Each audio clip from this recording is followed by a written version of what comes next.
Hey everyone, I hope you're doing well and staying safe during this time. If you're new here, welcome to the channel. Like I said, thank you so much for checking me out. If you haven't done so, please make sure to hit that subscribe button just right below the video. Cool, thank you so much. I really do appreciate it. And if you're returning, welcome back. Thanks again for your support. I truly do appreciate having you here. The SEC's position on additional discovery is due by April 15, 2022, and the joint proposed scheduling order is due by April 22, 2022. He goes on to say here, the filing of the individual defendant's answer is the triggering event here.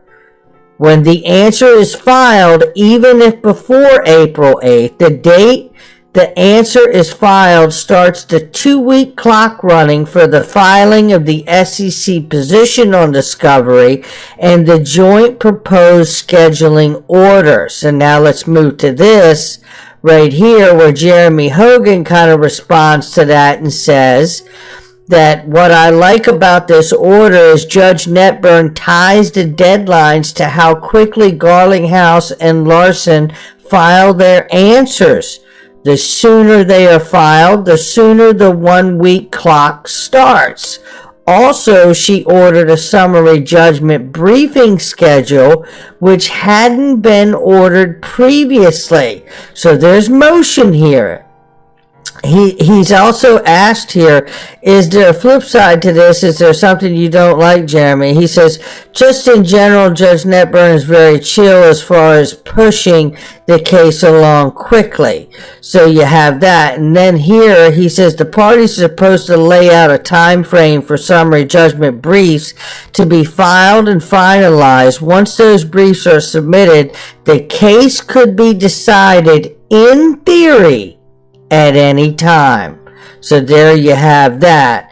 Why can't we get a ruling on the 63 emails? Jeremy Hogan says it's coming. So pay attention, head on a swivel out here. And this very quickly here, the individual defendants have filed a motion for extension of time until April 8th to file their answers to the SEC's first amended complaint. Jim says here the SEC and individual defendants discuss an April 8th deadline for filing the answers, and the SEC noted that in its motion, but nothing was filed officially asking to set that date. So procedurally, this cleans that up, but nothing prevents the filing the answer sooner, just as Jeremy Hogan said, right? So he also goes on to say, I wouldn't be surprised if we see the answers before April 8th. So keep a lookout for that, as well as the ruling on the emails here.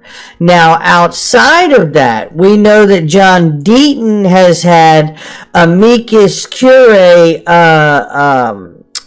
granted to him, and he has been a part of this case here. He's not been really exercised by the judge for too much information at this point, but he's in it.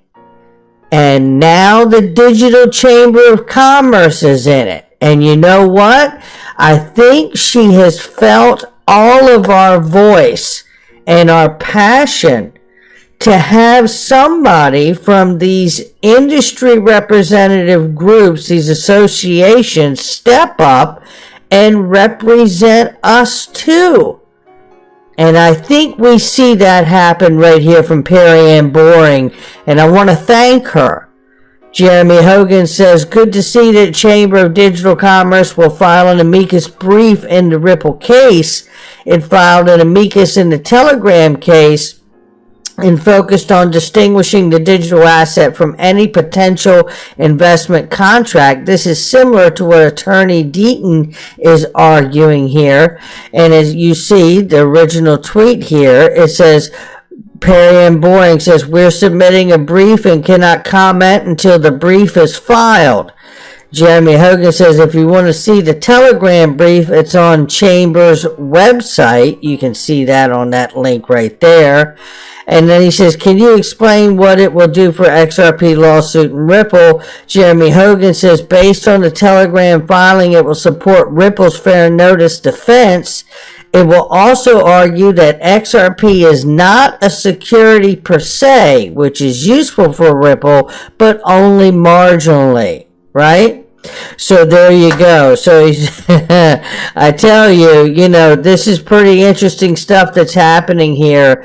And again, shout out to Perry Ann Boring. And it was also shared by Matt CR here, who shows an old post from October 2020, where Perry Ann Boring puts a post here, and it was sharing the article that was written by Chris Giancarlo, where he took the Howey test and measured XRP against it and shattered the Howey test and the idea that XRP was a security by saying XRP is not a security. Chris Giancarlo being the former CFTC chairman and now head of the Digital Dollar Project.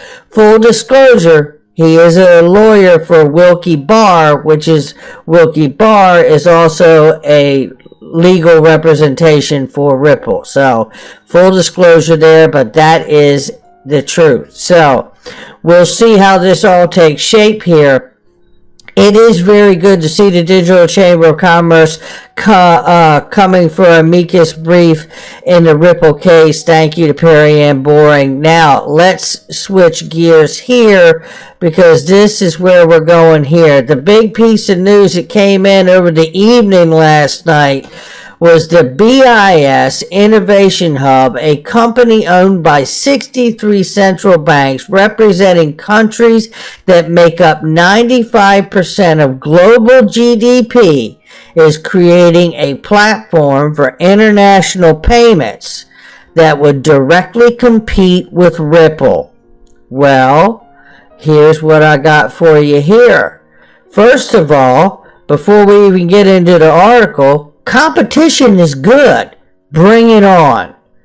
But the real question I have is the BIS looking to compete with Ripple or building a platform that allows access for banks to settle with XRP? Central banks don't want to hold each other's dollars or CBDCs.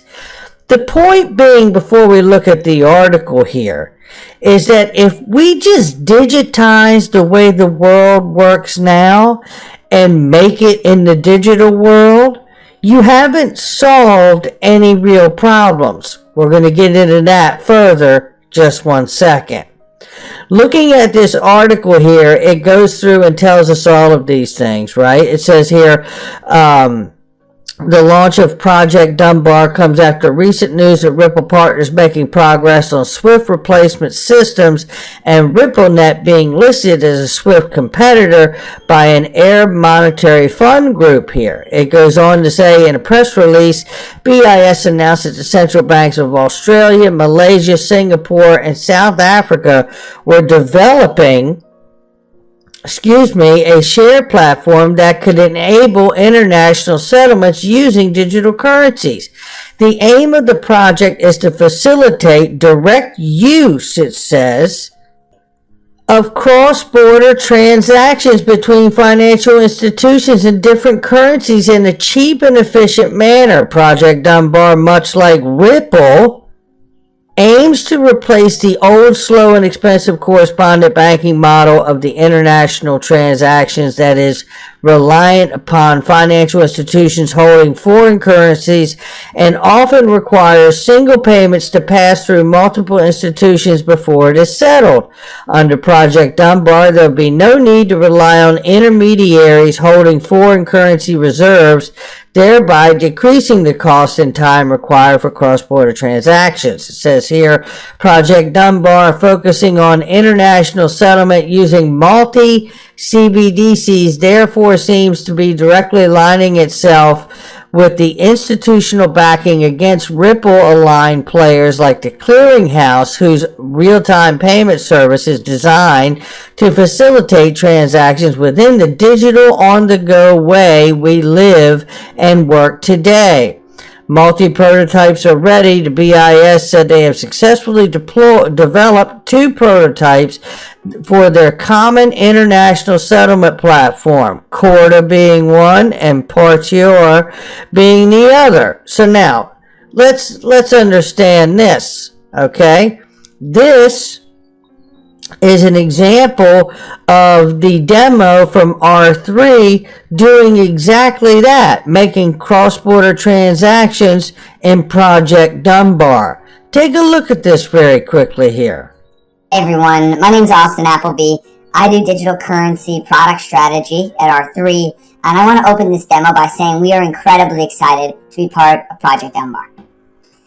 Project Dunbar is a BIS-led cross-border payments initiative using central bank digital currencies on a single platform with participation from the Reserve Bank of Australia, Bank Negara Malaysia, Monetary Authority of Singapore, and the South African Reserve Bank. Now let's explore how we can achieve this using R3's sandbox for digital currencies. Now in the sandbox, we see 4 central banks operated by the RBA, SARB, MAS, and BNM. In each of these jurisdictions, we have an additional 2 commercial banks. Here we're looking at Bank 1 in Singapore and Bank 2 in Malaysia. Now this Malaysian commercial bank is holding 10 million digital Malaysian ringgits, and our Bank 1 in Singapore is holding 10 million Singaporean dollars and 10 million digital Australian dollars. So what we're going to do is initiate a transaction between Bank 1 in Singapore and Bank 2 in Malaysia in digital Australian dollars. Now what we're going to need to do then is bring in sponsoring banks in Australia to provide oversight for the cross-border transaction happening here.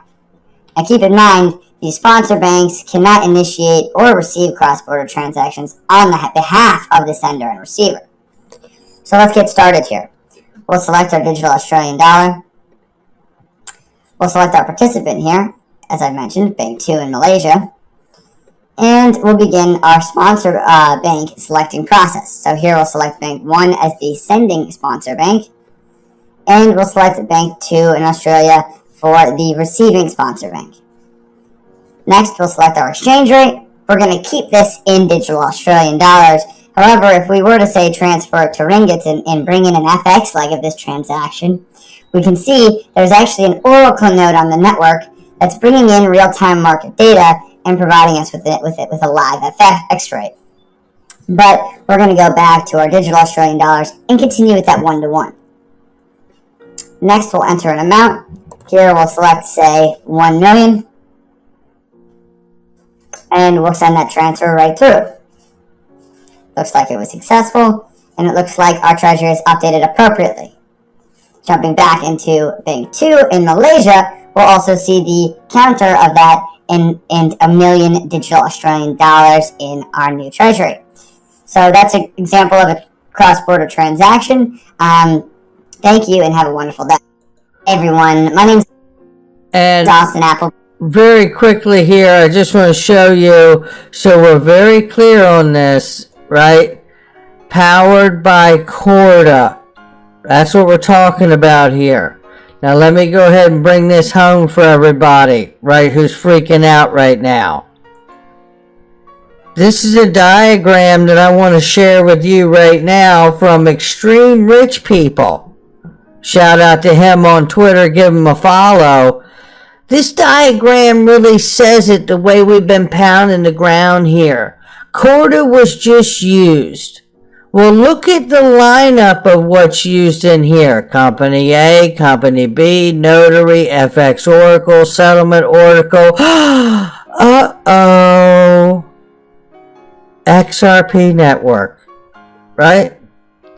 This appears to me to be exactly what we've seen I've certainly seen over the last 5 years in this space.